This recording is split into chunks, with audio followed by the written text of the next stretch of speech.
बेरीज करावं आणि जे काही याला दोन्ही संख्याला ज्याच्यानं भाग जाईल त्याच्यानं भाग द्यावा, जिथपर्यंत जाते तिथपर्यंत द्यावं, पण दोन्हीला द्यावं. ते पहिली गोष्ट 0 0 कटेल, म्हणजे 10 न भागल्याने 0 0 कटत जाईल. 10 दोन्ही 20 झाले, 10 त्रिक 30 झाले. बघा शेवटी आलं काय 2/3 आलं. 2/3 म्हणजे गुणोत्तर हे त्या चिन्हाने लिहितात, हे चिन्ह वापरतात. याला जसे असं म्हणतात 2/3 असं वाचायचं. 2/3 हे गुणोत्तर. गुणोत्तर हे नेहमी सिम्पलेस्ट फॉर्म मध्ये असते. आता हे मार्क्स असतील किंवा पेनांची संख्या असेल किंवा रुपये असतील, पहिल्याकडे 20 रुपये आहेत, दुसऱ्याकडे 30 रुपये आहेत. आता हे याला फर्स्ट क्वांटिटी, याला सेकंड क्वांटिटी. कोणाशी म्हणले हे पण महत्वाचं असते. पहिल्या संख्येचे दुसऱ्याशी म्हणले का दुसऱ्या संख्येचे पहिल्याशी म्हणले हे पण महत्वाचं आहे. जर पहिल्या संख्येचे दुसऱ्याशी म्हणलं तर असं येईल, आणि जर दुसऱ्या संख्येचे पहिल्याशी असं म्हणलं तर अगोदर दुसरी संख्या येईल, नंतर पहिली संख्या द्यावं लागेल. दुसऱ्या संख्येचे पहिल्या संख्येशी म्हणलं की हे 0 0 कटला, मग 3/2 येते गुणोत्तर याचं. 3/2 येईल. कोणाशी म्हणलं हे पण महत्वाचं आहे. आता दुसरी गोष्ट बघा, दिलेल्या ह्या ज्या राशी आहेत त्याला क्वांटिटी म्हणा किंवा राशी म्हणा किंवा दिलेल्या दोन संख्या, यांचे जे काही युनिट्स आहेत, युनिट्स म्हणजे याला लागणारे एकक, हे दोन्हीचे एकक पहिली गोष्ट सारखं पाहिजे. ते तुम्ही एकक दिलंच नाही. 20 ही एक संख्या आहे, 30 ही एक संख्या आहे. पण कधी कधी असं होते 2 तासाचे 90 मिनिटाशी असलेले गुणोत्तर असं विचारतात. 2 तासाचे 90 मिनिटांशी असलेले गुणोत्तर. 2 तासाचे 90 मिनिटाशी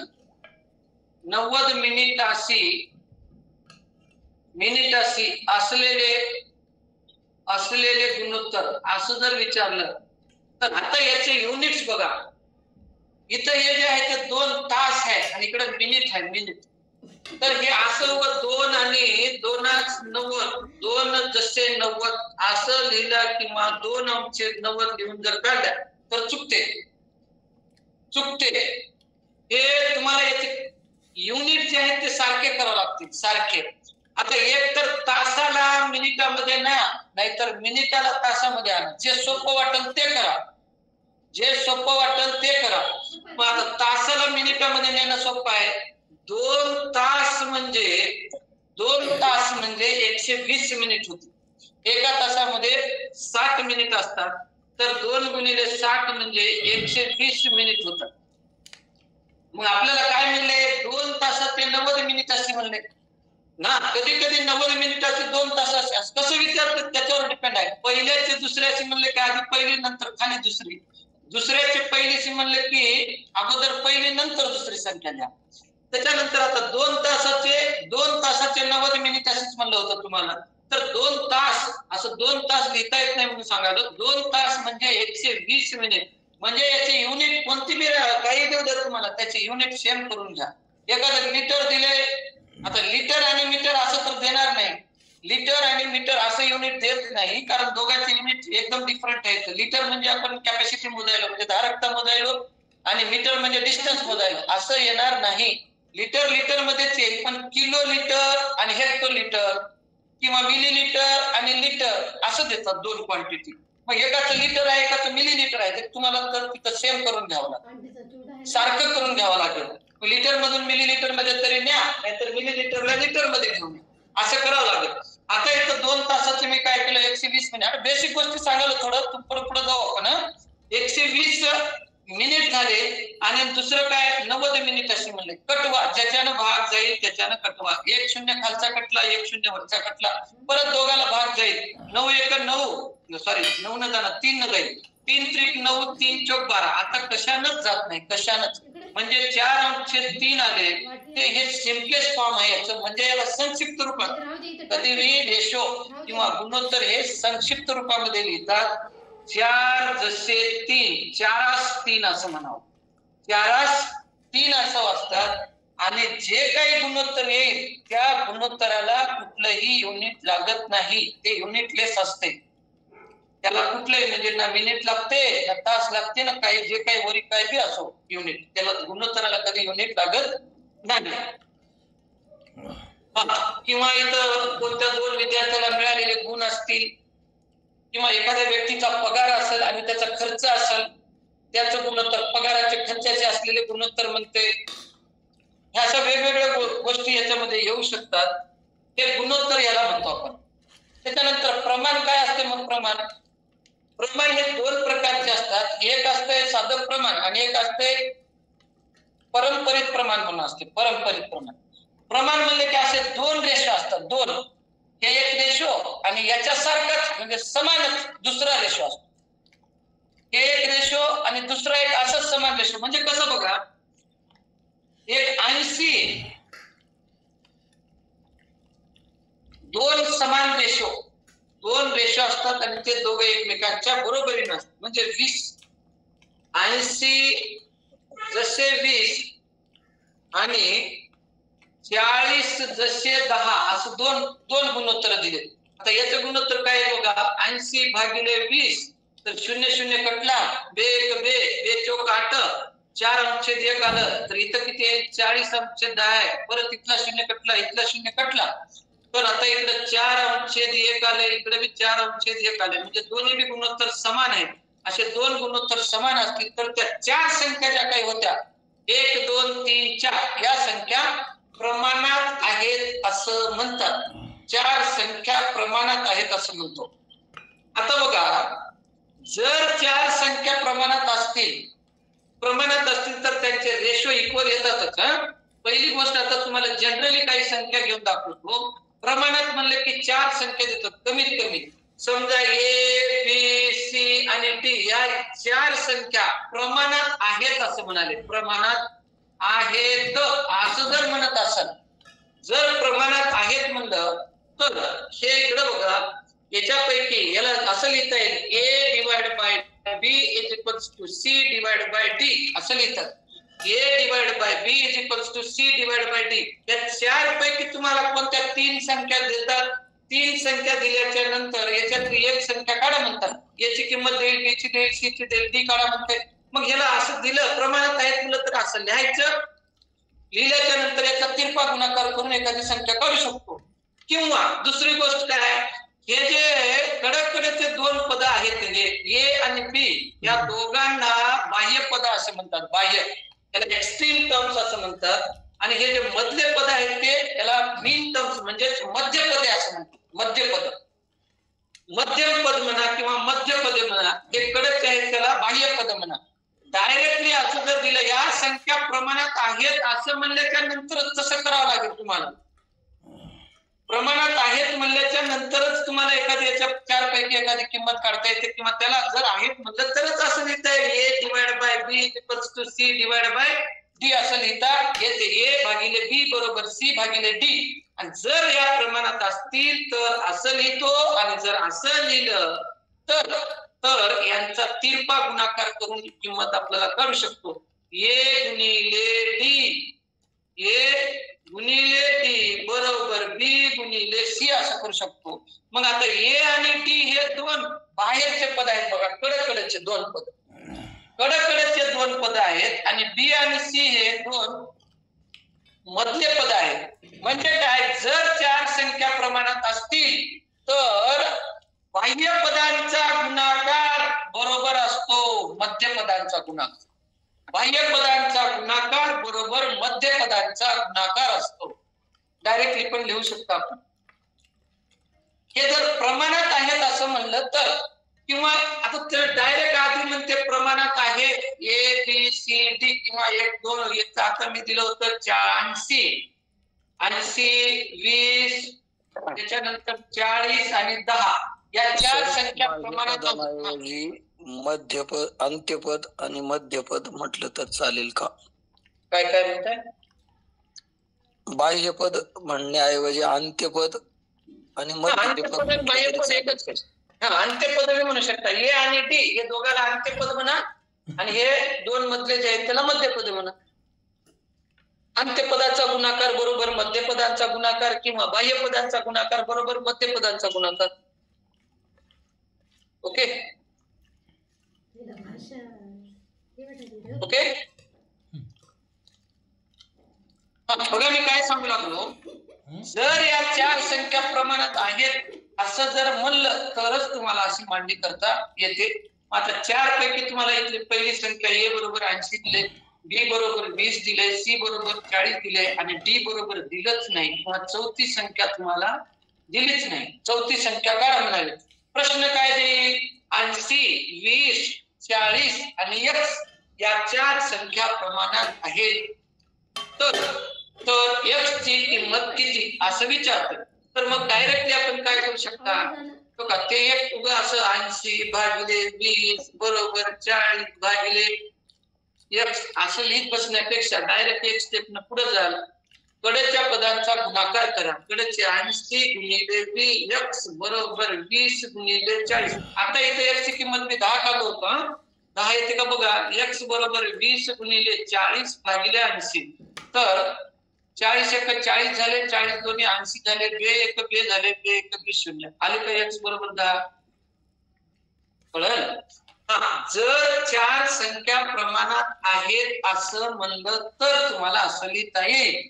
किंवा एखादा गट असं 4 संख्यांचा गट 24 संख्या देतात आणि विचारते का, काय विचारल, या 4 संख्या प्रमाणात आहेत का असं विचारते.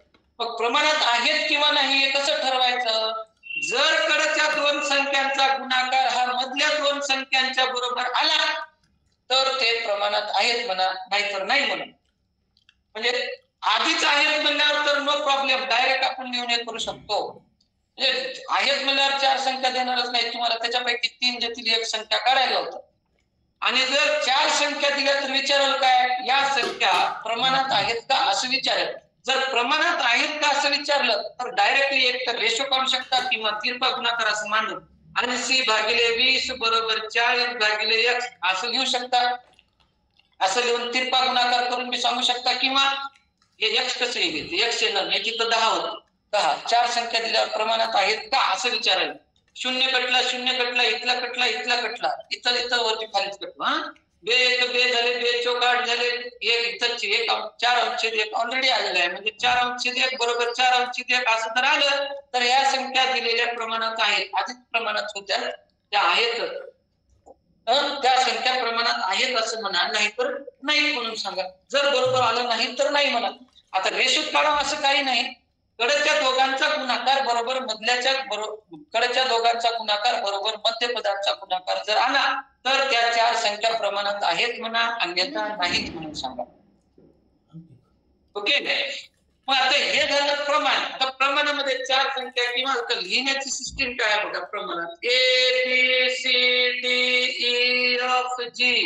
HIJ असं काही प्रमाणात आहे जर म्हणलं, प्रमाणात म्हणायला मी प्रमाणात आहे जर म्हणलं तर याची मांडणी करताना A/B = C/D = E/F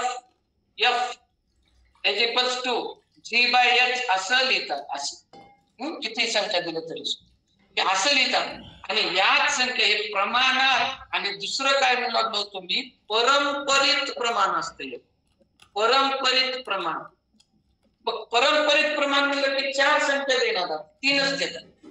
जसं मी इथं ABCD दिलं होतं तसं इथं ABCD देणार होतं. ABC एक 3च संख्या देतात. A, B आणि C या 3 संख्या प्रमाणात आहेत. इथं जागी संख्या देतील, ABCच्या जागी संख्या देतील किंवा 2 संख्या देऊन एक संख्या विचारतात. असं जर म्हणलं, आता एक प्रमाणात म्हणलं की 4 संख्या होत्या, कडच्या दोघांचा गुणाकार बरोबर मधल्या दोघांचा गुणाकार करून मी एखादी संख्या काढायची असं तर काढलं होतं. पण इथं परंपरित प्रमाण जर म्हणलं असेल 3 संख्या, जरी म्हणलं नाही तरी 3 संख्या दिलं, या प्रमाणात जरी म्हणलं तरी बी चालेल, काही प्रॉब्लेम नाही. 3 संख्या दिलं की याला परंपरित प्रमाण म्हणतात. आणि परंपरित प्रमाणात जर असतील तर हे मधल्या पदाचा वर्ग असतो. मधल्या पदाचा वर्ग बरोबर कडच्या दोघांचा गुणाकार, म्हणजे याला mean square = the product of extreme terms असं म्हणतो. बी स्क्वेअर मधल्या पदाचा वर्ग बरोबर अंत्यपदांचा गुणाकार किंवा आधी अंत्यपदाचा गुणाकार बरोबर मध्यपदाचा वर्ग. कळलं? तीनच संख्या दिलं तर असं करता येईल. B square is equals to AC असं म्हणता येईल. ओके,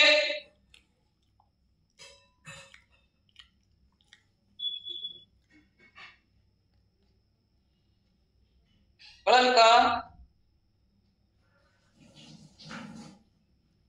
एवढं सांगलेलं कळालं का? जातो पुढं, कळलं असेल तर. हो सर. अंक घेऊन आणि एक उदाहरण सोडवा सर. अंक घेऊन सोडू ना? हो. हा सर. याच्यापैकी कोणतं सोडवू का दुसरं कोणतं देऊ? अंक सोडा, अंक घेऊन सोडा. एक घ्या, हा, 8चे आताचे असं दिलं तर एक अजून एक घेतो. 8चे 40C असणारे गुणोत्तर काढा म्हणाले. 8चे 40C असणारे गुणोत्तर कोणाचे म्हणाले हे महत्वाचं आहे. 8चे 40C म्हणाले म्हणजे अगोदर 8 लिहिणार, 8 भागिले डायरेक्ट 40 लिहा. 8 भागिले 40, 8 एका 8, 8 पंचे 40 यांचा रेशो गुणोत्तर 1:5 ना, 1:5 सोपं होतं. आता दुसरं बघा, एक सांगायलो. रामचा मासिक पगार 15,500 रुपये असून रामचा मासिक पगार 15,500 रुपये 15,500 रुपये असून त्याची मासिक बचत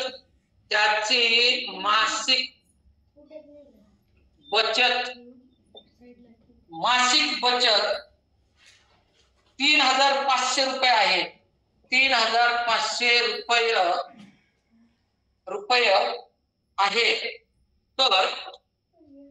रुपये आहे.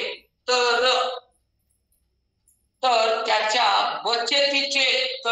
त्याच्या बचतीचे मासिक पगाराशी असलेले किंवा असणारे गुणोत्तर काढा. असणारे गुणोत्तर काढा. आता याच्यामध्ये कसं प्रश्न विचारू शकते बघा. याचा एकूण पगार आहे महिन्याचा 15,500 आणि बचत करतो 3,500 रुपये. डायरेक्ट विचारले, दोन्ही बी अंक आपल्याकडे संख्या दोन्ही बी यायचे. काय विचारले? बचतीचे मासिक पगार असे म्हणाले. म्हणजे अगोदर बचत नंतर मासिक पगार. किंवा कधी कधी याच्यामध्ये असं बी विचारू शकते, त्याच्या बचतीचे त्याच्या खर्चाशी असलेले गुणोत्तर असं बी विचारू शकते. तर तुम्हाला एकूण पगार माहित आहे, एकूण बचत माहित आहे. पगारामधून बचत जर काढून टाकला तर खर्च येईल. मग खर्चाचे बचतीशी म्हणल किंवा बचतीचे खर्चाशी असं बी म्हणू शकते एखाद्या. पण इथं तुम्हाला काही काढायची गरज नाही. जर म्हणलंच खर्चाची म्हणून तर इथं खर्च माहित नाही, तर बचत एकूण पगार माहित आहे, एकूण बचत माहित आहे, खर्च किती झाला ते काढता येईल तुम्हाला वजावट करून. आता कशाची म्हणले? त्याच्या बचतीचे मासिक पगार असे म्हणले. बचत किती रुपये आहे? मग अगोदर बचत नंतर मासिक पगार. बचत 3,500 आणि मासिक पगार किती? 15,500. डायरेक्ट वरी 2 शून्य आहेत, खाली 2 शून्य आहेत, कटू शकता. वरी तेवढेच खाली तेवढेच असतील तरच. नाहीतर वरी 1 आहे, खाली 2 आहेत, वरचे 1 आणि खालचे 2 नाही कटू. वरी 1 आणि खाली 2 असेल तर वरचा 1 खालचा 1च कटू. चला पुढं, एवढं जमत तुम्ही सगळ्यांना. परत 5 न भाग जाईल. 5 न 5 7 येईल 35 आणि 5 त्रिक येईल 15 खाली जर भागलं तर, आणि 5 1 5 म्हणजे 7 31 आहे. 7 31 कशाशिवाय हे गुणोत्तर? त्याच्या बचतीचे एकूण पगाराशी आहे. बचतीचे एकूण पगाराशी.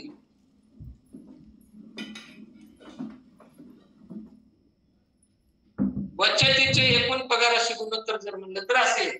आणि एकूण पगाराचे बचतीशी जर म्हणलं तर अगोदर एकूण पगार लिहा, नंतर बचत लिहा.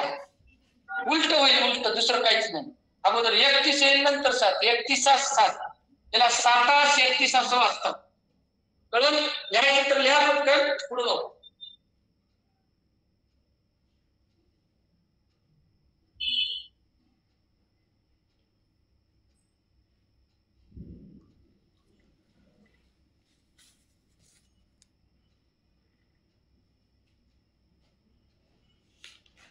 हा, पुढे अवघड अवघड घ्यायचं आपल्याला, लवकर लवकर बघू.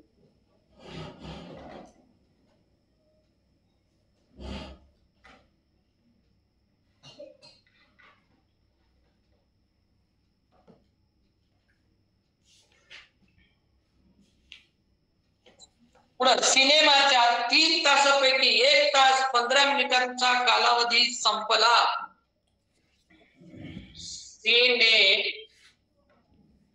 सिनेमाच्या 3 तासापैकी 1 तास 15 मिनिटाचा कालावधी, 1 तास 15 मिनिटांचा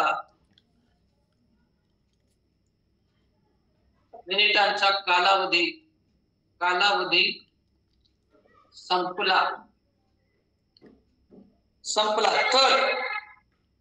तर राहिलेल्या वेळाचे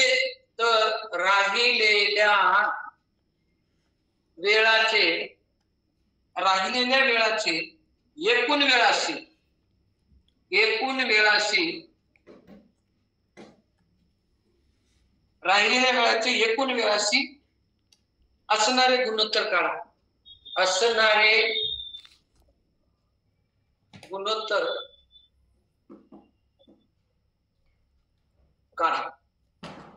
मग आता कोणाशी विचारायला, त्या 2 गोष्टी माहित पाहिजे आपल्याला. काय म्हणले? राहिलेल्या वेळाचे एकूण वेळाशी विचारायला. राहिलेल्या वेळाचे एकूण वेळाशी गुणोत्तर काढा म्हणून. आता एकूण वेळ तर तुम्हाला माहित आहे. एकूण वेळ किती होता? एकूण वेळ आहे बघा 3 तास, बरोबर. आणि आता किती वेळ संपला म्हणा? 1 तास 15 मिनिटे संपले. 1 तास 15 मिनिट संपले 3 तासापैकी, म्हणजे 1 तास 45 मिनिट शिल्लक राहिले, बरोबर का? शिल्लक किंवा राहिलेला वेळ त्याच्यातून एकतर डायरेक्ट वजा करू शकता, किंवा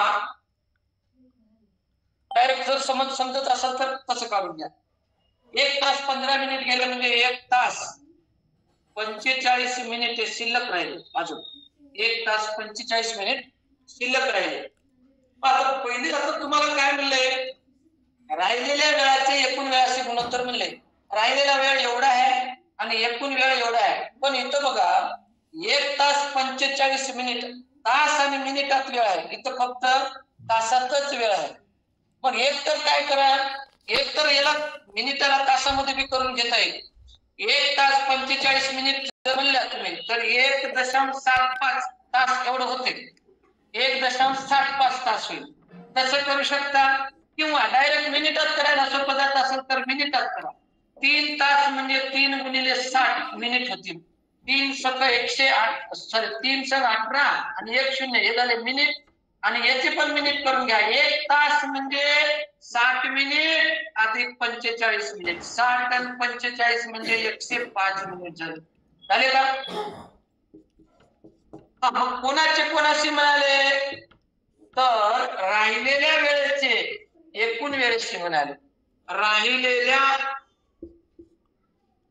वेळेचे एकूण वेळेशी असं विचारले. मग राहिलेल्या वेळेचे म्हणजे अगोदर राहिलेला वेळ 105, एकूण वेळ 180. आता हे मिनिटच आहे दोन्ही पण. तर ज्याच्यानं भाग जाईल त्याच्यानं जाऊ द्या. कितीनं जाईल बघा? 3 न बी जाते किंवा 5 न जाते. 5 न द्या. 5 दोन्ही 10, 5 दोन्ही 10, 5 एक 5, 15 15 5 त्रिक 15, 3 उरले 3, 5 7 30 झाले. परत 3 न जाईल अजून 3 7 21 3 1 3 आणि 3 2 6 7 12 आले का बघा 7 12 7 12 येईल 7 12 बरोबर.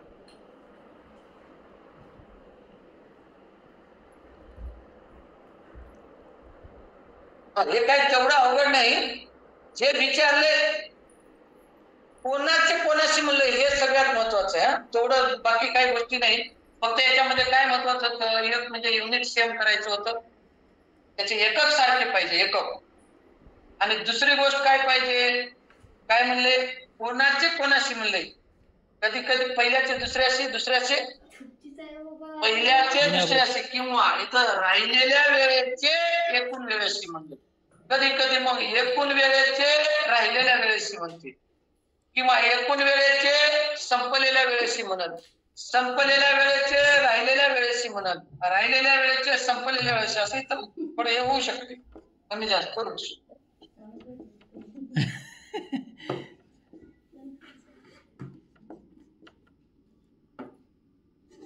ओके भेटू का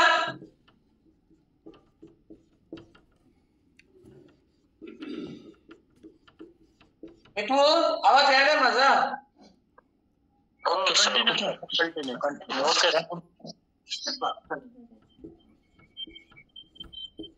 हा 2.25 डझनाशी 2.25 डझनाशी 2.5 डझनाचे 2.5 डझनाचे असलेले गुणोत्तर काढा. असलेले गुणोत्तर काही मुद्दाम दिलं होतं सोपंच आहे पण इथं थोडस कन्फ्युज होते. असलेले गुणोत्तर काढा म्हणाले.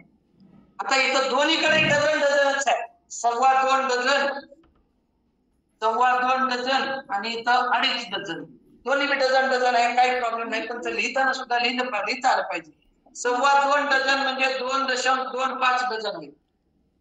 2.25 म्हणजे 2.25 आणि 2.5 डझन म्हणजे 2.5 आहे किंवा 2.5 किंवा 2.50 असं बी लिहू शकतं.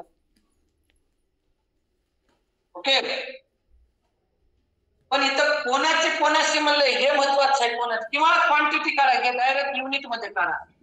2.25 डझन म्हणजे 1 डझन मध्ये येते बघा किती 1 डझन म्हणजे 12 2 डझन म्हणजे 12 12 24 24 पाव डझन म्हणजे 3 केळी 24 आणि 3 27 केळी 2.25 केळी म्हणा किंवा काय बी म्हणा काही असेल ते असेल. 2.25 तस करता असंच लिहिता पॉइंट मध्ये की काय युनिट मध्ये काढून दाखवू येतं का 2.25 डझन 27 घ्या सर. 27 घेऊ. हा 27 युनिट झाले 27 काही का असणार केळी असो गोंड्या असो काही असो वया असो काही असो 2.25 डझन 2.25 म्हणजे 27 वस्तू आणि 2.5 डझन 2.5 डझन म्हणजे इकडं 2.5 ला गुणिले 12 करा 30.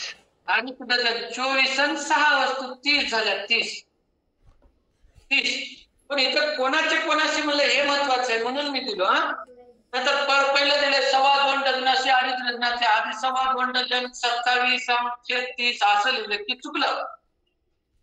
याला कटून बी चुकलं कटवल्याच्या नंतर त्यानं काय म्हणाले बघा 2.25 डझनाशी 2.5 डझनाचे म्हणाले म्हणजे याच्यावर वाक्य असं होईल 2.5 डझनाचे 2.25 डझनाशी असं होते. 2.5 डझनाचे 2.25 डझनाशी असं होईल. 2.25 डझनाशी 2.5 डझनाचे असं विचारले म्हणजेच काय होईल 2.5 डझनाचे 2.25 डझनाशी 2.5 डझन म्हणजे 30 आणि 2.25 म्हणजे 27 तर याच्यानुसार आता 3 न भाग जातो वरी खाली 3 9 येईल 27 3 10 येईल 30 म्हणजे आता भाग जाईना सिम्पलेस्ट फॉर्म एकदम शेवटपर्यंत भाग जाईल पण तोपर्यंत द्यायचा तरच ते रेशो मध्ये येईल. इथं 10/9 म्हणजे 10:9 10:9 येईल. कळलं?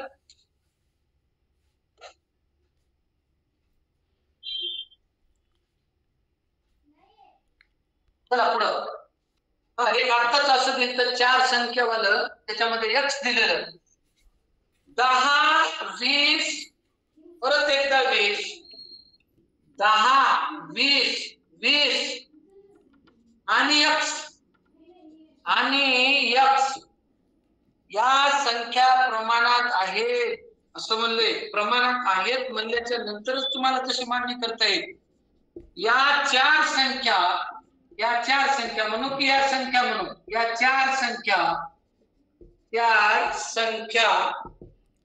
काय अवघड नाही. या चार संख्या प्रमाणात आहेत तर x ची किंमत तर x बरोबर किती म्हणा. x बरोबर एक तर डायरेक्ट करा जमत असेल तर बघा दिसतंय का त्याच्यावरती लाईटचा डॉट दिसू या लागेल बघा. 10 20 20 आणि x या चार संख्या प्रमाणात आहेत तर x बरोबर किती म्हणाले. एक तर काय चार संख्या प्रमाणात आहेत म्हणजे मी असं लिहिलं पहिली संख्या भागिले दुसरी संख्या. त्याला असं लिहितात बरं 10 जसे 20 त्याला जसे असं वाचावं आणि तर 2 डॉट देतात असे 10 जसे 20 तसे म्हणायचं. तसे याला तसे 20 जसे x असं बी लिहिता येते आणि असं दिलं तरी बी अशी मांडणी करून काढता येते. 10 जसे 20 म्हणजे 10 भागिले 20 बरोबर 20 भागिले x. ओके. तर आता x ची किंमत काढा म्हणले तर तिरपा गुणाकार करून 10 गुणिले x बरोबर 20 गुणिले 20 x बरोबर 20 गुणिले 20 भागिले 10. इकडे गुणाकार 10 इकडे भागाकार 10 1 दोन्ही 20 20 दोन्ही 40 तर x बरोबर येईल 40. आता याच्यापेक्षा सोपं डायरेक्ट जर करायचं असतं तुम्हाला तर इथं बघा पहिलं पद दुसरं पद तिसरं पद चौथं पद 4 पद आहेत. तर हे कडेकडेच्या दोघांचा गुणाकार बरोबर मधल्या दोघांचा गुणाकार असं म्हणलं होतं मी. बाह्य पदांचा गुणाकार बरोबर मध्यम पदाचा गुणाकार किंवा मध्यम पदाचा पदांचा गुणाकार बरोबर अंत्य पदांचा गुणाकार असं लिहू शकता. दिसतं इकडे लिहून किंवा डायरेक्ट एक स्टेप थोडीशी वाचली असते इथपर्यंत गेले असते तुम्ही इथपर्यंत. कडच्या दोघांचा गुणाकार 10 गुणिले x बरोबर मधल्या दोघांचा गुणाकार 20 गुणिले 20. तर इथं x बरोबर 20 गुणिले 20 इकडे 10 इकडे घेऊन भागाकारात गेले 0 0 कटवा तर x बरोबर 20 दोन्ही आले 40 झालं. कळलं?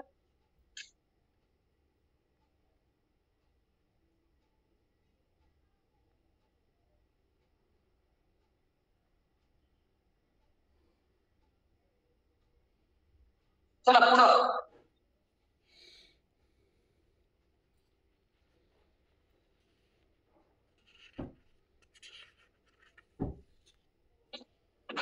एक साधं घेतो अजून एक आणि बाकी मग थोडस वेगळ्या पद्धतीची घेतो. x जसे y बरोबर 3 जसे 5 असं दिले तर 3x अधिक 4y 3x अधिक 4y जसे 8x अधिक 5y 8x अधिक 5y चे गुणोत्तर काढावं. चे गुणोत्तर काढा. आता करायचं कसं बघा. तुम्हाला दिले हे असं हे दिले आणि हे काढा म्हणाले याची किंमत. आता काय दिलेलं बघा x जसे y म्हणजे x भागिले y x जसे y म्हणजे x भागिले y बरोबर 3 जसे 5 3/5 x भागिले y बरोबर 3/5 हे दिलेलं आहे. दिलेलं दिलेलं आहे दिलेलं. मग आता तुम्हाला काढा काय म्हणाले, 3x अधिक 4y भागिले जसे दिले होते म्हणजे ते खाली लिहा 8x प्लस 5y. आता काय करा, डायरेक्ट इथं काय म्हणा, x ची किंमत 3 आहे, x बरोबर 3 घ्या, y बरोबर 5 घ्या, याच्यात लिहून टाका डायरेक्ट. जिथं जिथं x आहे तिथं तिथं 3 लिहा, जिथं जिथं y आहे तिथं तिथं 5 लिहा, काय अवघड नाही. 3 गुणिले 3 आणि x मध्ये असते गुणाकार, 3 गुणिले x, 3 गुणिले x म्हणजे 3 गुणिले x ची किंमत 3 आहे, अधिकला अधिक 4 ला 4 आणि y ची किंमत आहे 5, तर 4 गुणिले 5 येईल भागिले 8 गुणिले 3 अधिक 5 गुणिले 5. बरोबर होईल का? आवाज कोणाच तरी चालू आहे, आवाज स्पीकर चालू आहे. पुढे बघा. आता इथं डायरेक्ट असं काही कटवता येणार नाही, यांचा अगोदर गुणाकार करून घ्यावा लागेल, नंतर गुणाकार केल्यावर बेरीज करावं लागेल, बेरीज केल्याच्या नंतर तुम्हाला कटवता येईल. नाहीतर खाली 3 आहेत वर 3 आहेत उभं कटवा, असं करू नका. बडोमास वापरा, बडोमास. 3 त्रिक 9 अधिक 4 पंचे 20 झाले, छेदामध्ये 8 त्रिक 24 झाले, अधिक 25 झाले, बरोबर. 9 आणि 20 केलं, यांची बेरीज 29 येईल. 29 आणि छेदामध्ये 25 आणि 24 म्हणजे 49. 5 चौक 20. आता दोघाला भाग जाते का बघा, भाग जातो का बघा, भाग जातो का नाही. 29 ही मूळ संख्या आहे, मूळ संख्या म्हणल्यावर 29 ला 1 आणि 29 नच भाग जाते. 49 ला बाकी कशाने जाऊन काही फायदा नाही. पण 29 ला 1 न जाते खाली जा, खाली 1 न देऊन दोघाला काही फायदा नाही. आणि 29 न जाते वरी, 29 न वरी जाते पण खाली जाईल, मग ते गुणोत्तर तेवढंच आहे. पण तुम्हाला देताना असं दिलंय, एक पहिली संख्या ही दुसरी संख्या, तर याचं गुणोत्तर असं देईल तुम्हाला पर्यायामध्ये 29 जसे 49 या फॉर्म मध्ये शक्यतो देईल, किंवा असे दिलं तर समजून घ्या. ओके.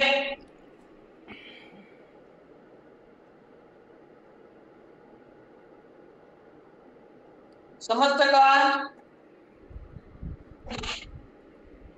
आता थोडस वेगळं घेतो बघा, काही अवघड नाही. कन्सेप्ट जर क्लिअर झाले असेल, आता रेशो काढायचा नेमकं कसा, तर थोडे अवघड दिलं तरी काही नाही. आता कंडिशन देतात फक्त याच्यात, कंडिशन म्हणजे एखादी अट टाकतात. आता काय दिलंय बघा, पहिलं 2 संख्यांचे गुणोत्तर 8:5 आहे. 2 संख्यांचे गुणोत्तर 8:5 आहे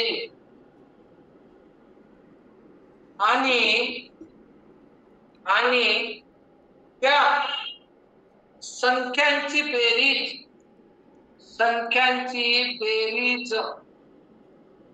195 आहे. 195 आहे.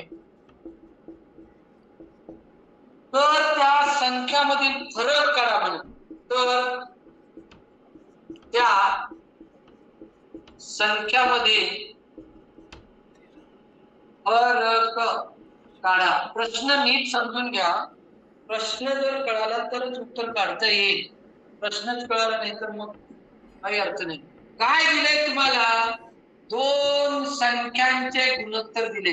आता मोठा जे गुणोत्तर आहे, गुणोत्तरापैकी 8 आणि 8:5 म्हणले तर 8 गुणोत्तर ज्याचं आहे ती संख्या थोडी मोठी, ती संख्या मोठी असेल, आणि दुसरी संख्या जी आहे 5 वाला ज्याचा रेशो 5 आहे ती संख्या छोटी असेल. ते डॉट काय याच्यावरच आले का, लिहिलेल्यावरच?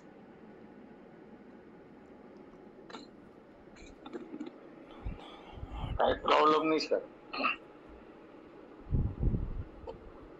राहू द्या, काही प्रॉब्लेम नाही, राहू द्या सर. राहू द्या सर, तुम्ही सांगितल्यावर आम्ही लिहिलंय. ओके. बघा एकदा वाचतो, दिसलं नसेल तर. 2 संख्यांचे गुणोत्तर 8:5 आहे. 2 संख्या, पहिली संख्या आणि दुसरी संख्या, या दोघींचं गुणोत्तर 8:5 आहे आणि त्या संख्यांची बेरीज म्हणाले 195 आहे. 195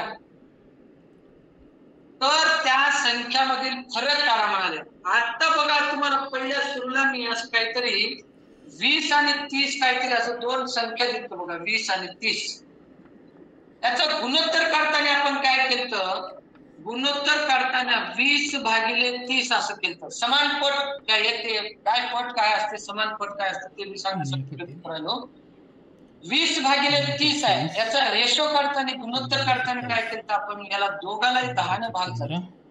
10ने भाग जाते 10ने, म्हणजे 10 दोन्ही 20 झाले, 10 त्रिक 30 झाले. मग आता इकडे बघा, 2 गुणिले 10 भागिले 3 गुणिले 10 असं व्हायला काय? 2 गुणिले 10 भागिले 3 गुणिले 10 हे 10 कटून चालेल. मग या 2 ची 10 पट आहे आणि 3 ची पण 10 पटच आहे. 3 ची पण 10 पट आहे. आता जर मी असं म्हणलं, आता याच्यावरच एक क्वेश्चन बनवतो बघा. दोन संख्यांचे गुणोत्तर 2:3 आहे. 2:3 आहे. त्या दोन संख्यांची बेरीज मला सगळं माहिती आहे. दोन संख्या माहिती आहे, सगळं माहिती आहे. मी उगा क्वेश्चन समजण्यासाठी सांगायला होता. पहिली, हे दोन संख्यांचे गुणोत्तर 2:3 आहे. त्या दोन संख्यांची बेरीज 50 आहे. तर त्या दोन संख्यामधील फरक किती म्हणाले?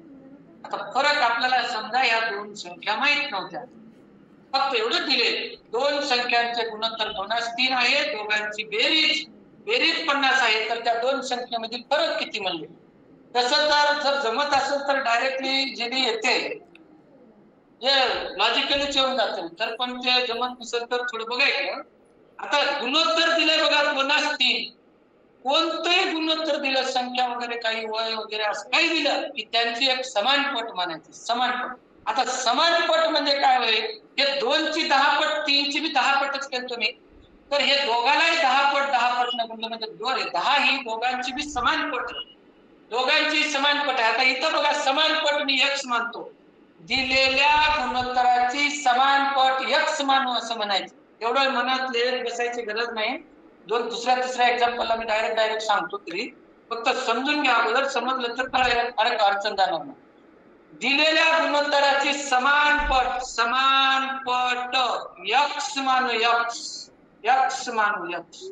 मग x गृहीत धरल्या तर पहिली संख्या तयार होईल बघा 2 गुणिले x म्हणजे 2x. पहिली संख्या तयार झाली 2x, तर दुसरी संख्या होईल 3x. x म्हणजे समान पट आहे. जसे इथं 10 आला होता, आता याचं 10 येते बघा कसे. एक कंडिशन दिली, पहिली संख्या आली बघा 2x, दुसरी संख्या आली 3x. हे संख्या आहे का? डुप्लिकेट का असणं, पण तेच संख्या आहे.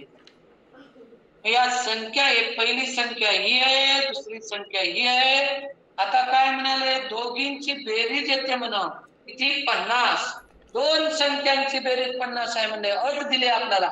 मग पहिली संख्या होती 2x अधिक दुसरी संख्या होती 3x बरोबर 2x अधिक 3x बरोबर दोघींची बेरीज झाली 50. याच्यावर बरेच क्वेश्चन सोडवावे लागतात. त्याच्यासाठी सांगलो बेसिकली काय. नाहीतर मी प्रत्येक वेळेस समानपट x मानलो, समानपट x मानलो म्हणालो, काय होईल? एक समानपट म्हणतात. आता समानपट x येते बघा, दोघांना सर्वात मोठ्या भागानं संख्येला भाग जाईल गुणोत्तराला, सर्वात मोठ्या वरी खाली दोघांनाही, ते म्हणजे समानपट असते. आता बघा समानपट काय येते? x म्हणजे समानपट म्हणलो होतो. समानपट काय? 2x अधिक 3x दोघं लाईक करतात. 2x आणि 3x झाले 5x. 5x बरोबर झाले 50. त्याच्यानंतर पुढं x बरोबर 50 भागिले 5. इकडे गुणाकारात 5 आहे, तिकडे गेला भागा. 5 1 5 1 5 0 आले का 10? x बरोबर 10 आले. x बरोबर. मग आता पहिली संख्या काय असं किंवा फरक काढा म्हणलंय ना, तर फरक बघा 3x इथं आहे आणि हे 2x आहे. 3x वाली मोठी असेल, 2x वाली छोटी असेल. 3x मधून 2x गेले, मोठ्या संख्येतून छोटी संख्या काढलो तर फरक यायला x. दोन संख्यामधला फरक x म्हणजे 10, तर दोन संख्यामध्ये फरक 10च आहे. किंवा आता तुम्हाला म्हणले पहिली संख्या काढा, दुसरी बी काढा म्हणले, तर समानपट x ची किंमत मिळाली. तर x ची किंमत मिळाल्यावर बघा पहिली संख्या काय येईल? पहिली संख्या येईल 2 गुणिले x बरोबर आहे 10. तर 10 दोन्ही पहिली संख्या आली 20 आणि दुसरी संख्या काय येईल? मग 3 गुणिले 10 येईल. 3 10 30 येईल. आता तुम्हाला म्हणले दोघातला फरक काढा म्हणून 30 मधून 20 गेले 10 आले. दोन संख्यामध्ये फरक 10च आहे. ओके, थोडं थोडं समजलं असलं तर आता इथं डायरेक्ट सांगतो बघा. इथंही तसंच म्हणलं होतं, दोन संख्यांचं गुणोत्तर आकाश 5 दिले, 15. आकाश 5 दिले, तर या दिलेल्या गुणोत्तराची समान पट x म्हणा x, तर पहिली संख्या बनल 8x आणि दुसरी संख्या बनल 5x. म्हणल्या तुम्हाला म्हणले हे आता संख्या एक संख्या हे रेशो गुणोत्तर होतं, याला x न गुणल्या की दोघाला समान पट x धरलो, x न गुणलो पहिल्याला, दुसऱ्याला पहिल्याला 8x, दुसऱ्याला 5x, हेच संख्या आहेत तुमच्या मनावर. मग आता म्हणले काय, दोन संख्यांचे गुणोत्तर आकाश 5 आहे आणि त्या दोन संख्यांचे मोठं रेशो आला की त्याचे समान पट घ्यायचं x, म्हणजे बरंच सोपं जाईल सोडवायला. आता दोघांची बेरीज म्हणाले 195, मग पहिली संख्या 8x अधिक दुसरी संख्या दुसरी संख्या 5x बरोबर दोघांची बेरीज 195 आहे. मग आता 8x आणि 5x दोघांची बेरीज 8 आणि 5 13x झाले तर 195, 13x बरोबर, तर x बरोबर 195 इकडे 13 इकडे गेले भागाकारात, 13 1 13 1 13 उरले किती 6 पुढे 5 65 झाले, 13 5 65. आता x बरोबर आले बघा 15. तुम्हाला आता दोन्ही बी संख्या काढता येते.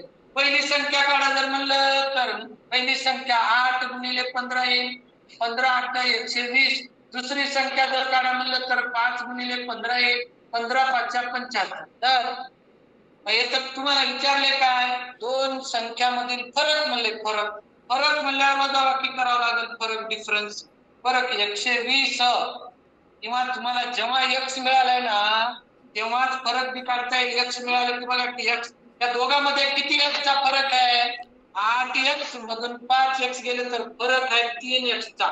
मग 3x म्हणजे 3 गुणिले 15, 15 3 45 चा फरक येईल, 45 चा फरक असे करता येईल. किंवा हे एक मोठी संख्या काढलो 120 आली, छोटी संख्या काढलो 75 आली, दोघांमधला फरक म्हणजे वजाबाकी 120 वजा 75 जर केलं तर 10 मधून 5 गेले, राहतात 5 45 आलं.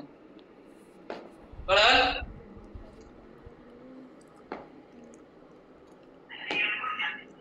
ओके पुढे बघा. Okay sir. ओके, चार संख्यांचे गुणोत्तर, चार संख्यांचे गुणोत्तर स्क्रीनशॉट काढायचा शक्यतो लिहित बसण्यापेक्षा पटपट होऊन जाईल.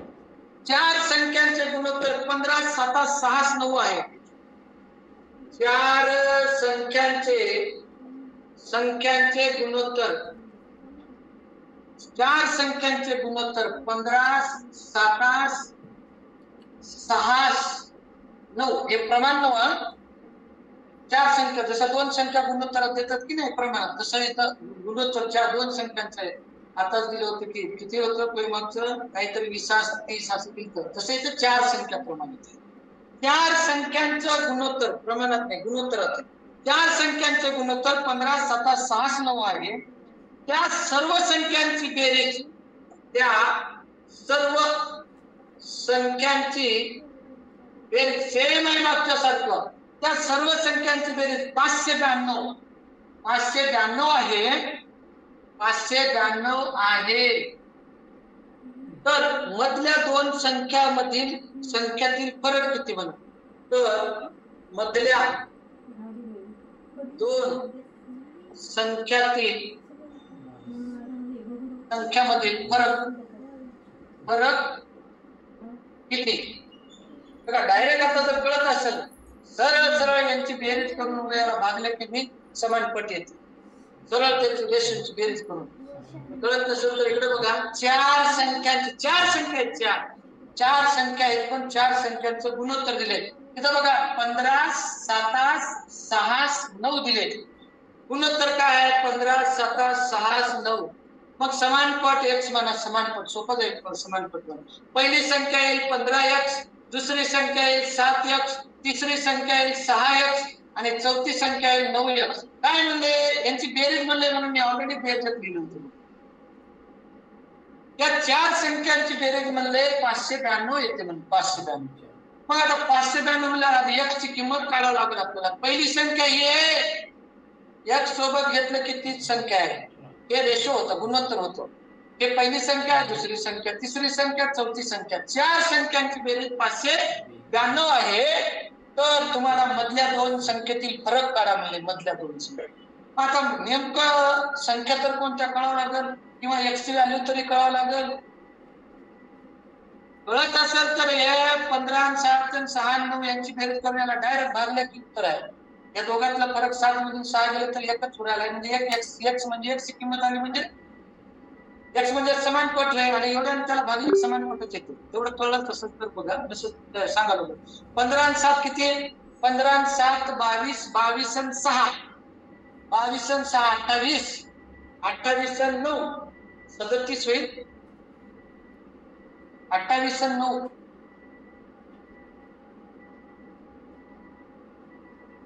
37x. 28 आणि 9 37x बरोबर 592. x बरोबर 592 भागिले 37. आता इथं तुम्हाला दुसऱ्या कोणत्या संख्येनं भाग देता येणार नाही, कारण वरी खाली दुसऱ्या कोणत्याच संख्येनं भाग देणार, कारण 37 ही मूळ संख्या आहे. 37 मूळ संख्या आहे तर दुसरं कशानं भाग जात नाही. मग डायरेक्ट 37 नच भाग द्यावा लागेल. मग आता काय होईल बघा. 37 एका 37 येईल. 37 एका 37 उरले किती? किंवा असं करा 592 भागिले 37. 37 एका 37 9 मधून 7 गेले 2 उरले, इथं 2 उरले 2 उरले. 37 7च्या पाड्यात 2 केव्हा येते बघा. 7 एका 7 7 2 14 7 1 21 7 चौक 28 7 5 5 7 5 5 7 सकम 42 6 पर्यंत म्हणलं की 222 येईल बघा. येते 16 येईल. 16 काय आहे? समान पट आहे. 16 समान पट आहे. समान. आता तुम्हाला विचारलंय काय नेमकं? विचारले काय? मधल्या दोन संख्येमधील फरक म्हणाले. दोन संख्येमधला फरक किती आहे? 7x वजा 6x. मोठी संख्या 7x वजा 6x बरोबर किती? सॉरी फरक म्हणजे ना, तर त्या दोन संख्या बघावं लागतील. दोन संख्या म्हणजे 7x मधून 6x केल्यावर x येते, तर x म्हणजे 16 आहे. पण त्या दोन संख्या जर काढायचं म्हणलं तर मधली संख्या 7x म्हणजे 7 गुणिले 16 16 7 112 आणि 6 गुणिले x म्हणजे काही तेवढं गरज नाही. 7x मधून 6x केलं तर x येते, तर x म्हणजे चालेल 16. दोन संख्यामधला फरक 16च होईल. 6 गुणिले 16 16 96 112 मधून 96 गेले तर उरतील 16. 12 मधून 6 गेले 6 राहिले. 10 मधून 9 गेले 16. दोन संख्येमधून फरक येईल 16.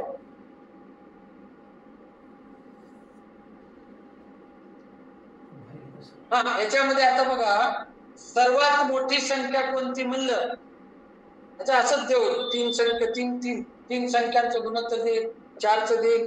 सर्वात मोठी संख्या म्हणलं की हे 15x वाली सर्वात मोठी असेल.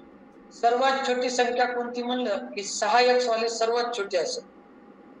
असं प्रश्न सारखंच राहते. फक्त सर्वात मोठी संख्या कोणती असं विचारू शकते, सर्वात छोटी संख्या कोणती असं विचारू शकते, किंवा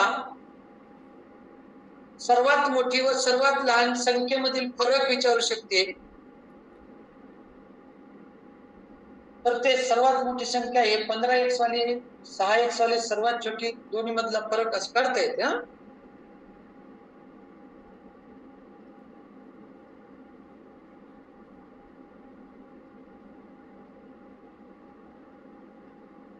आता असं घेऊ का बस झालं? वेगळं घेऊ? बस झालं सर. हा चला पुढे. आता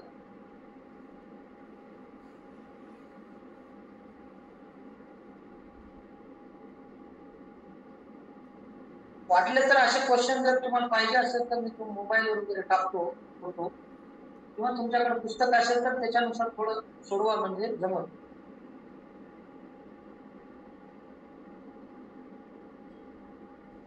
मोबाईलवर टाका ना सर उदाहरण, चालेल आम्हाला. ओके.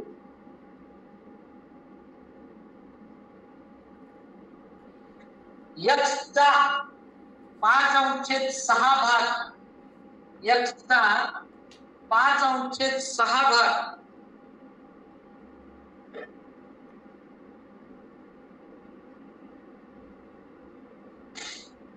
एक्सचा 5/6 भाग व वायचा 15/20 15/20 भाग, 20 भाग समान असतील तर एक्सचे वायसी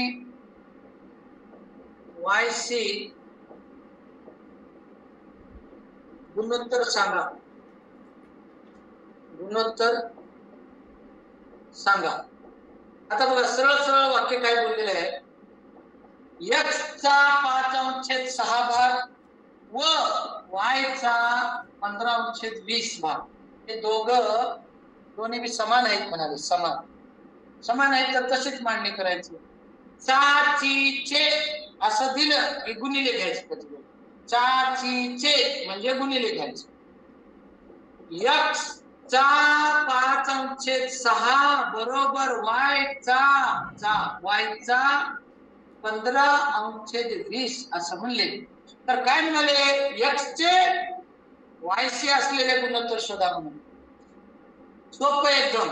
एक्स बरोबर एक्सचा म्हणजे गुणिले 5/6 बरोबर वायचा म्हणजे गुणिले 15/20.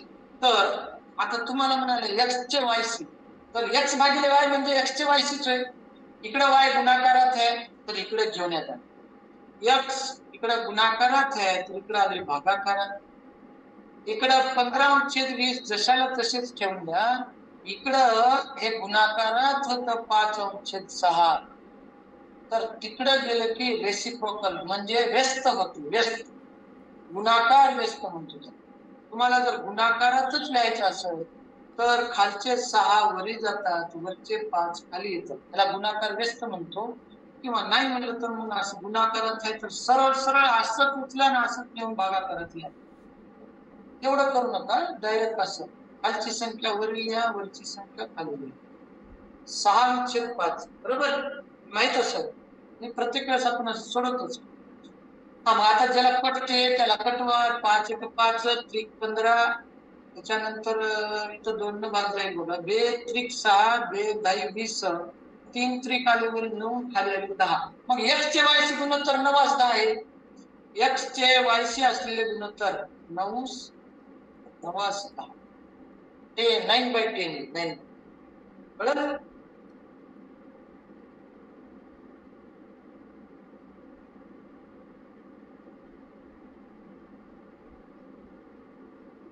ओके.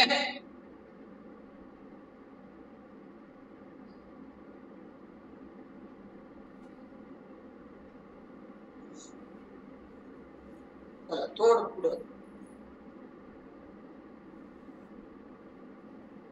याच्यात भरपूर अवघड आहे. थोडं आता दुसरे एक बघा काय दिले.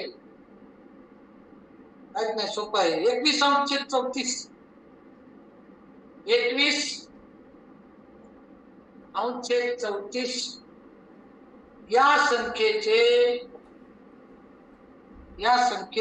19/17 ची असलेले गुणोत्तर शोधा. डायरेक्ट लिहितो आता. 21/34 आणि याच्या खाली लिहा मग असं. या संख्येचे 19/17 किंवा याला भागिले पण करता येईल. हे रेषामध्ये भागाकार होईल. याला असंही लिहिता येईल भागिले 19/17. ते करा, काही प्रॉब्लेम नाही. 21/34 भागिले उलट गुणिले गुणाकार वरी जातील 17 खाली येतील 19. 17 × 17 = 34. आता भाग जाईना बघा वरील इकडं इकडं इकडं इकडं इकडे इकडं कुठे कटत आहे गुन्हा करायचं. 21 वरील फक्त 21 आणि खाली 19 38 झालं. 21 37. चला पटकन लिहून द्या, पटकन पुढे चला. हा, दोन संख्यांचे गुणोत्तर 4 7 आहे. दोन संख्यांचे गुणोत्तर 4 7 आहे. प्रत्येक संख्येत 4 मिळविल्यास प्रत्येक संख्येत 4 मिळविल्यास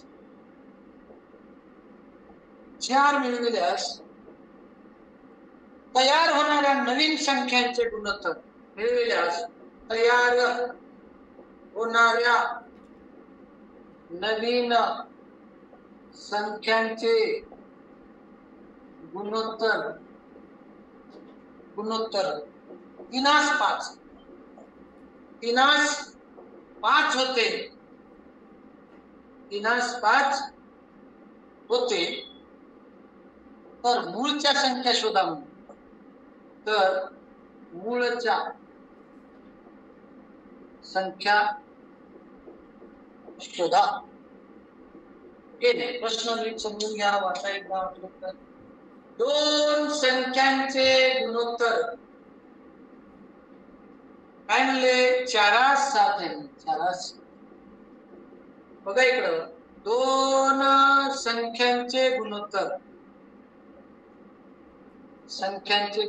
दिले. गुणोत्तर किती दिले? 4 7. 4 7 दिले. पण दिल्यावर मी काय म्हणलं होतं, जे गुणोत्तर दिले की त्याची समान पट घ्या. समान. तर ओरिजिनल संख्या काय येतील? पहिल्या मूळच्या विचारले तुम्हाला, मूळच्या संख्या. तर मूळच्या संख्यांचं गुणोत्तर हेच होईल. मूळच्या संख्यांचं गुणोत्तर आहे याची समान पट x जर मानल्या तर मूळची पहिली संख्या असेल बघा 4x आणि दुसरी संख्या असेल 7x. असंच लिहू का पहिली संख्या बरोबर असं लिहू? पहिली संख्या आहे 4x, मूळच्या संख्या आहेत हा, ओरिजिनल पूर्वीच्या त्यांचं गुणोत्तर दिलं होतं ते. आता मूळच्या संख्या मूळची संख्या पहिली आहे 4x आणि दुसरी आहे 7x. आता यानं काय म्हणले, कंडिशन काय टाकली आपल्याकडे बघा. प्रत्येक संख्येत 4 मिळविल्यावर म्हणाले, प्रत्येक संख्येत 4 मिळविल्यास तयार होणाऱ्या नवीन संख्यांचे गुणोत्तर 3/5. प्रत्येक संख्येत 4 मिळवायचे म्हणजे पहिल्या संख्येत बी 4 मिळवायचे. तर पहिल्या संख्येत 4 पहिली संख्या होती मूळची 4x, तिच्यामध्ये मिळवलं 4, तर नवीन संख्या ही बनली नवीन. किंवा इथं लिहितो असं, मूळच्या संख्या कोणत्या होत्या? मूळ समान पट घेऊन मूळच्या संख्या बनल्या बघा. पहिली संख्या 4x आणि दुसरी संख्या 7x. बरोबर. पहिली संख्या दुसरी संख्या.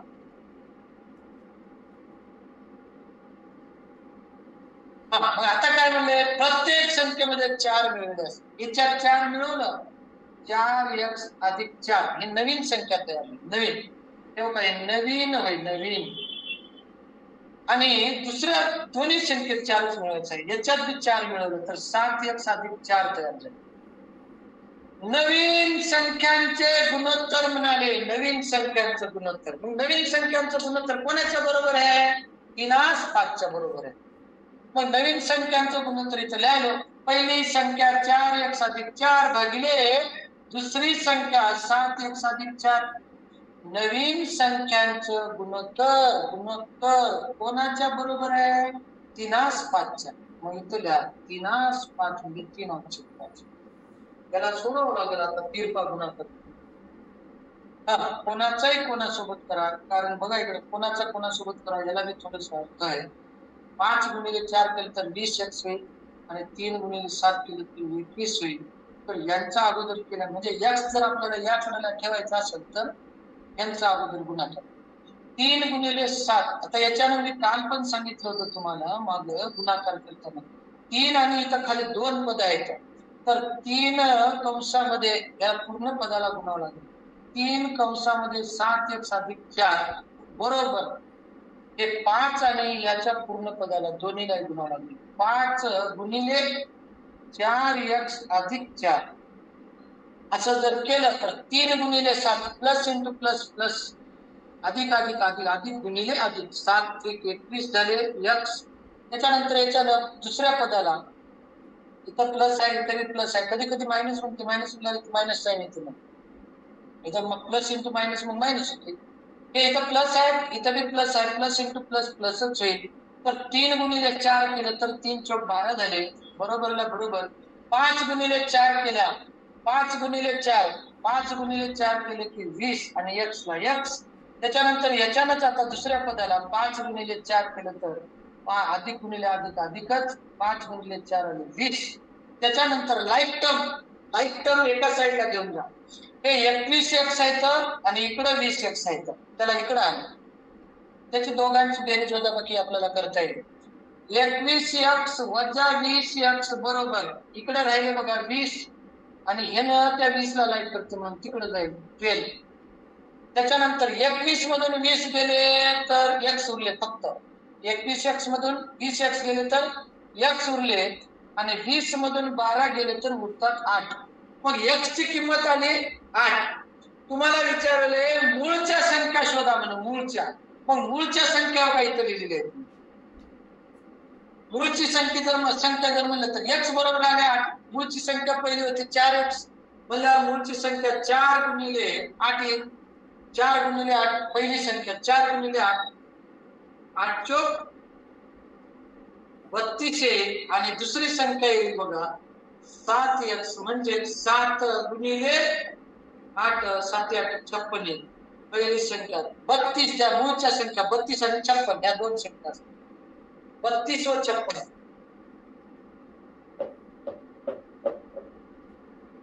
कळत असेल तर हे एवढं शॉर्टकट म्हणलं तर हे लिहिणं पूर्ण कमी करावं लागेल. ते कळत असेल तर ते पूर्ण कमी होईल. हे एवढं सगळं लिहून बसायची काय गरज नाही, कळत असेल तर. का 4 7 दिलं होतं समान पट x मानलं, इथं बी x मानलं, दोन्ही संख्येमध्ये 4 मिळवले तर नवीन गुणोत्तर आलं बघा 3/5.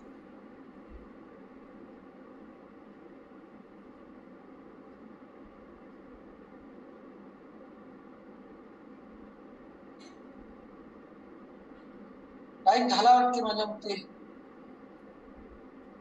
सोडवा ते सर. कोणतं सोडू सर? वरचं हो वर दिलेलं हे एकच आहे की इथलं? हो हो हो हो. फक्त हे मी स्किप करतो. सर परीक्षेत जर शॉर्टकट उत्तर काढायचं असेल एवढी प्रोसेस न करता तर काय ट्रिक आहे का याला? आता ट्रिक काय बघा सर, हे जमलं पाहिजे म्हणाल मी. आता याच्यापेक्षा ट्रिक्स म्हणलं तर कसं राहते, प्रत्येक एक्झाम्पलला मग वेगवेगळं दाखवण्यात काही अर्थ नसतो. एक गणिताला सांगलं मी पटकन काढायचं, दुसऱ्याला तेच जमल असं नाही.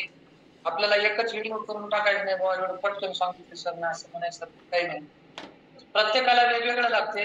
तर त्याच्यानुसार आता हे जर क्वेश्चन कळत असेल तर तुम्ही इथपर्यंत जर गेला तर लगेच लक्षात येऊ शकते. हे बाकीच्या गोष्टी कमी करून चालेल सर, ठीक आहे. तसं प्रत्येकाला वेगवेगळे ट्रिक्स लागू शकतो. मग याला वेगळं सांगत त्याला वेगळं सांगत.